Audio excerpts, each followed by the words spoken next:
হঠাৎ সামাজিক মাধ্যমে আলোচনায় কে এই উপস্থাপিকা। ফেসবুকে রীতিমতো ঝড় তুলেছেন এক উপস্থাপিকা। মাত্র একটি ভিডিও দিয়েই তিনি এখন পুরোপুরি ভাইরাল। কেবল ভাইরালই নন, সমানে কুড়োচ্ছেন প্রশংসার ফুলঝুরি। গুণের সাথে সাথে প্রশংসা পাচ্ছে তার স্নিগ্ধ সৌন্দর্য। কিন্তু শুধু উপস্থাপনায় নয়, উপস্থাপনার ধরনের কারণেই বেশি নজর কেড়েছেন তিনি। জয় করে নিয়েছেন হাজারো নেটিজেনের মন। বলছিলাম ভাইরাল টকশোর উপস্থাপিকা দীপ্তি চৌধুরীর কথা। বেসরকারি টিভি চ্যানেলে সাম্প্রতিক বিষয় নিয়ে করা টকশোর মধ্য দিয়েই সামাজিক মাধ্যমে হইচই ফেলে দিয়েছেন তিনি।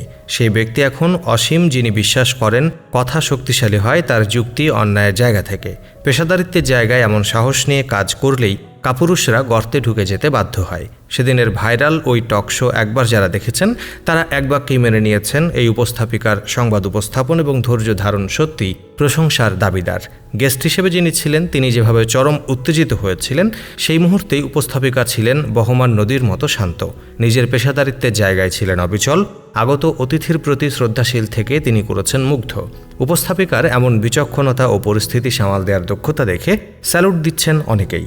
তবে একই সাথে মানুষের মাঝে জানার আগ্রহ, সামাজিক মাধ্যমে কে এই উপস্থাপিকা।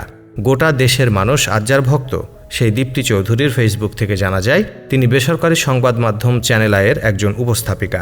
সেই সাথে তিনি ইকো ফাউন্ডেশনের সহকারী পরিচালকও।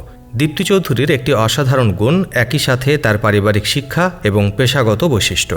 বিনয়ী মনোভাব, নম্রতা, ভদ্রতা এসব মিলিয়ে একজন উপস্থাপিকা দীপ্তি চৌধুরী, যিনি চুপ থেকেও ছিলেন কঠোর, নীরব থেকেও ছিলেন শক্তিশালী।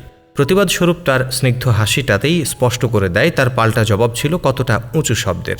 চোখে আঙুল দিয়ে তিনি দেখিয়েছেন শান্ত থেকেও কতটা শক্তি সঞ্চার করা যায়। কেন নীরব থাকবেন একজন উপস্থাপিকা? দীপ্তি চৌধুরী যেন আমাদের এটাও শিখিয়ে দিলেন, পরিস্থিতি সবসময় অনুকূল নাও থাকতে পারে, তাই কোথায় কথা বলবে আর কোথায় কথা বলবে না এটা জানাটাও খুব প্রয়োজন। আপনার পরিস্থিতি আপনি সবচেয়ে ভালো বুঝবেন, আর প্রতিবাদ করা ভালো, তবে সেটা পরিস্থিতি বিচার করেই।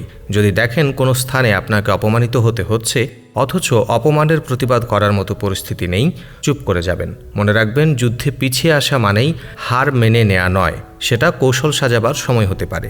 তবে চুপ থাকা মানেই যে আপনি দুর্বল, আপনি শক্তিশালী নয়, কিংবা আপনি উত্তর দিতে জানেন না, তা কিন্তু একেবারেও মনে করেন না দীপ্তি চৌধুরী। দিন শেষে বাজে তর্ক, ঝগড়া, অন্যের বিরুদ্ধে সোচ্চার হওয়া ইত্যাদি সময় মৌনব্রত পালন করুন। আখেরে আপনি জয়লাভ করবেন, সঙ্গে পাবেন মানসিক প্রশান্তি।